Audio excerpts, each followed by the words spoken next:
বিশ্বনবী জুমার খুতবা দিচ্ছেন, হঠাৎ বিশ্বনবী দেখলেন হাসান আর হুসাইন লাল দুইটা জামা পরে জুমার মসজিদের মধ্যে ঢুকে একবার কাতারের এইদিকে দৌড় মারে, আরেকবার ওইদিকে দৌড় মারে। বিশ্বনবী খুতবা থামিয়ে দিলেন, মিম্বার থেকে নেমে হাসান হুসাইনকে দুই হাতে টানতে টানতে মিম্বারের উপরে নিয়ে আসলেন, যাতে মুসল্লিদের ডিস্টার্ব না হয়ে যায়। হাসানকে ডান হাতে ধরে, হুসাইনকে বা হাতে ধরে বাকি খুতবাটা বিশ্বনবী তখন শেষ করলেন। আবার বিশ্বনবী জুমার খুতবা দিতে দাঁড়ালেন। এক সাহাবী এসে বসে বলল, বিশ্বনবী বললেন, কম দাঁড়াও, 2 রাকাত পড়ছো?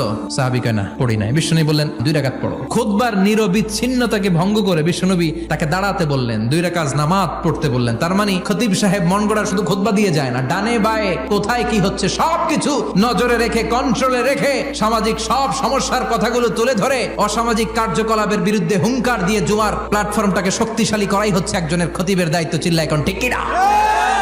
এ কাজই করেছেন বিশ্বনবী 500টা খুতবায়।